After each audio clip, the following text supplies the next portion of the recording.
شروع اللہ کا نام لے کر جو بڑا مہربان نہایت رحم والا ہے۔ اے پیغمبر صلی اللہ علیہ وآلہ وسلم، جو چیز اللہ نے تمہارے لیے جائز کی ہے تم اس سے کنارہ کشی کیوں کرتے ہو؟ کیا اس سے اپنی بیویوں کی خوشنودی چاہتے ہو؟ اور اللہ بخشنے والا ہے، مہربان ہے۔ اللہ نے تم لوگوں کے لیے تمہاری قسموں کا کفارہ مقرر کر دیا ہے، اور اللہ ہی تمہارا کارساز ہے، اور وہ دانا ہے، حکمت والا ہے۔ اور یاد کرو جب پیغمبر صلی اللہ علیہ وآلہ وسلم نے اپنی ایک بیوی سے ایک بھید کی بات کہی تو اس نے دوسری کو بتا دی، پھر جب اس نے اس کو ظاہر کر دیا اور اللہ نے اس حال سے پیغمبر صلی اللہ علیہ وآلہ وسلم کو آگاہ کر دیا تو پیغمبر صلی اللہ علیہ وآلہ وسلم نے ان بیوی کو وہ بات کچھ تو جتائی اور کچھ نہ بتائی۔ سو جب وہ بات ان کو بتائی تو وہ پوچھنے لگیں کہ آپ کو یہ کس نے بتایا؟ فرمایا کہ مجھے اس نے بتایا ہے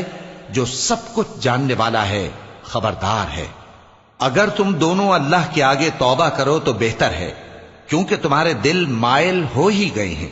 اور اگر پیغمبر صلی اللہ علیہ وآلہ وسلم کے خلاف باہم اعانت کرو گی تو اللہ اور جبریل اور نیک کردار مسلمان ان کے حامی اور دوستدار ہیں، اور ان کے علاوہ سب فرشتے بھی مددگار ہیں۔ اے ازواج نبی، اگر پیغمبر صلی اللہ علیہ وآلہ وسلم تم کو طلاق دے دیں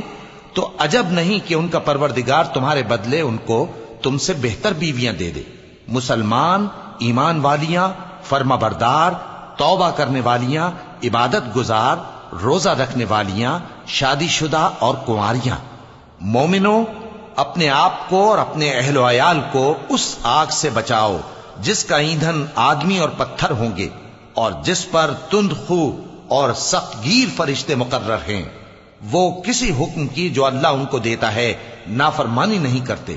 اور جو حکم ان کو ملتا ہے اسے بجا لاتے ہیں۔ کافرو، آج بہانے مت بناؤ، جو عمل تم کیا کرتے تھے انہی کا تم کو بدلہ دیا جائے گا۔ مومنو، اللہ کے آگے صاف دل سے توبہ کرو، امید ہے کہ وہ تمہارے گناہ تم سے دور کر دے گا اور تم کو جنتوں میں جن کے نیچے نہریں بہ رہی ہیں داخل کرے گا۔ اس دن اللہ پیغمبر صلی اللہ علیہ وآلہ وسلم کو اور ان لوگوں کو جو ان کے ساتھ ایمان لائے ہیں رسوا نہیں کرے گا، بلکہ ان کا نور ایمان ان کے آگے اور داہنی طرف روشنی کرتا ہوا چل رہا ہوگا، اور وہ اللہ سے التجا کریں گے کہ اے پروردگار، ہمارا نور ہمارے لیے پورا کر اور ہمیں معاف فرما،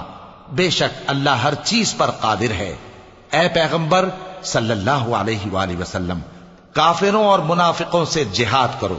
اور ان پر سختی کرو، اور ان کا ٹھکانہ دوزخ ہے اور وہ بہت بری جگہ ہے۔ اللہ نے کافروں کے لیے نوح کی بیوی اور لوط کی بیوی کی مثال بیان فرمائی ہے۔ یہ دونوں ہمارے دو نیک بندوں کے گھر میں تھیں، اور دونوں نے ان سے خیانت کی تو وہ اللہ کے مقابلے میں ان عورتوں کے کچھ بھی کام نہ آئے، اور ان کو حکم دیا گیا کہ دوسرے داخل ہونے والوں کے ساتھ تم بھی دوزخ میں داخل ہو جاؤ۔ اور مومنوں کے لیے ایک مثال تو فرعون کی بیوی کی بیان فرمائی کہ اس نے اللہ سے التجا کی کہ اے میرے پروردگار، میرے لیے بہشت میں اپنے پاس ایک گھر بنا اور مجھے فرعون اور اس کے عمل سے نجات بخش اور ظالم لوگوں سے مجھ کو چھڑا لے۔ اور دوسری مثال عمران کی بیٹی مریم کی، جنہوں نے اپنی عزت و ناموس کو محفوظ رکھا تو ہم نے اس میں اپنی روح پھونک دی، اور وہ اپنے پروردگار کے کلام اور اس کی کتابوں کو برحق سمجھتی تھیں، اور وہ فرما برداروں میں سے تھیں۔